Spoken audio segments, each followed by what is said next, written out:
I'd like to welcome everyone back to another episode of So-Called Experts. Today we're going to go into man talk, but we're going to go into real life man talk today. Guys who inspired us to be the man that we want to be.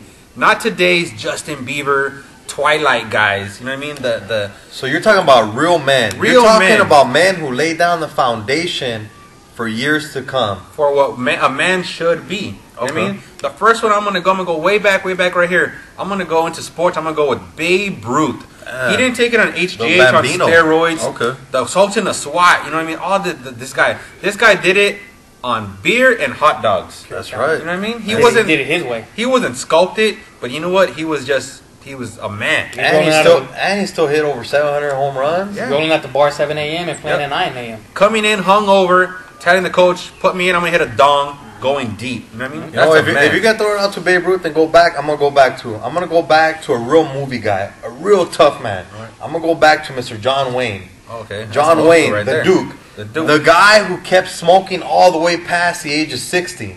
The guy, when you offered him a beer, he never passed it away. The guy who finished every drink and the guy who finished every pack of cigarettes. The hardest movie star of all time, Mr. John Wayne. That's a fucking man right That there. is. What about his prodigy, Clint Eastwood, man? Clint He's the same Eastwood. guy that told you that put a handgun down on your face. Are you feeling lucky? I mean, that's a real man's man right there, you know? That's looking death in the face, not Saving giving it down. crap. Yeah. The oldest 70-year-old to beat up at least 10 Asians. At least. At least. So I'm gonna go into another one that I love right now is Muhammad Ali. Yeah, Ali. You know what I mean? Go. Not only was he a great boxer, and he was proven he was taking fools on one, he took on the government. Mm-hmm. You know what I mean? That's right. He said, Yeah, "I ain't gonna principle. go fight the white man's war." Yep. You know what I mean? I'm gonna do what I gotta do, and then came back after almost going to jail for it, and still whipped ass. And won. And not only that, he didn't only whoop that guy's ass, but he whooped the government's ass at the same time. Yep. He had that He famous line about dictated how, everything. He had that famous line about how Vietnam guys never did nothing to him, so why he's going to go there and fight them? Yeah. He's still on principle. You got to Yep. give a lot of credit to that guy. Yeah, a man who sticks up for what he believes in. That's right. a man right there. You know, another guy that rings my bell is a football player of mine, a guy that I admire so much is Mr. Ronnie Lott. Here's a guy who was the epitome of toughness when he played football. USC, baby. A guy who would cut his own finger, Damn. Dedication, baby. just to go back on the field. For those of you that don't know the story, a game that he broke his finger. They said, "You cannot play with this finger. We're gonna need to take you into the locker room and do surgery or break it or something." He said, "Just cut it off. I ain't coming out of this game." Yeah, I'm good, baby. Went back in after they cut the top of his finger off. Literally amputated his little finger, went back in the game, and had an awesome game. Yep. Not Rocky in a movie where he says, "Cut me, Mick, cut me." This was real life, son. Real life, baby. This was he cut his finger off. Flesh and blood. So this is for you, Ronnie Lott. And for you. Not that for you, baby. Who you got? You got to talk about Cesar Chavez. We're going to talk about real men. That's right. Cesar Chavez. Cesar The guy had at least Chavez. over 400 fights. You know what I mean? Amateur, professional. He stood in the ring. He didn't dance. He chased you down. You know what I mean? The guy was willing to stand in the ring and die in boxing. The guy that took over 10,000 punches. Easily.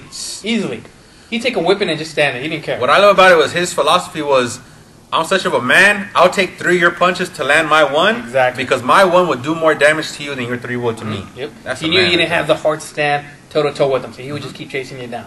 That balls. Gotta love that guy. Yeah. Mexican right there to the Yep. pure of it. Who else you got, man?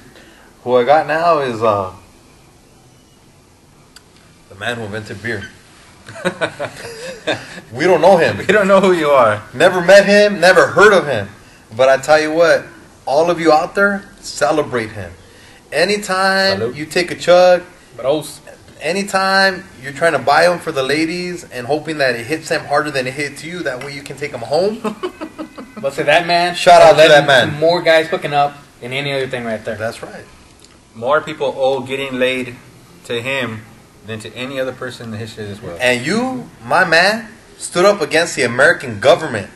Try to Prohibition. phase you out with the Prohibition. 30s. When they Prohibition. told you this was wrong, you said no, it's right. And It's so right. That's right. You So know what right. you did? I'll drink to that once again, man. You stayed true, baby. So I'm gonna go to the guy who invented porn.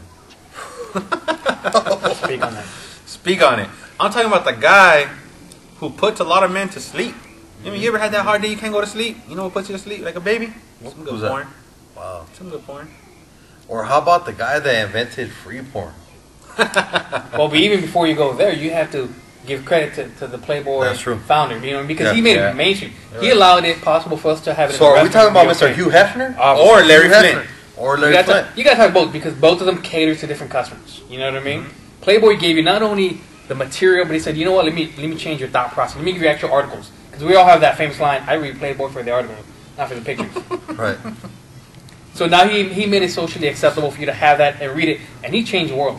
Larry Flint obviously gave us what we really wanted deep down in our minds. He You gave know, us that nasty dirty stuff we mind, wanted yeah, the there. nasty stuff. How I look up to Hugh Hefner is he's the only white Muslim that portrays that lifestyle and gets away with it. Muslim? How do you have 72 women in your house, And that'd be a provide record for it. every single one of them, and you're not considered polygamous, an adulteress?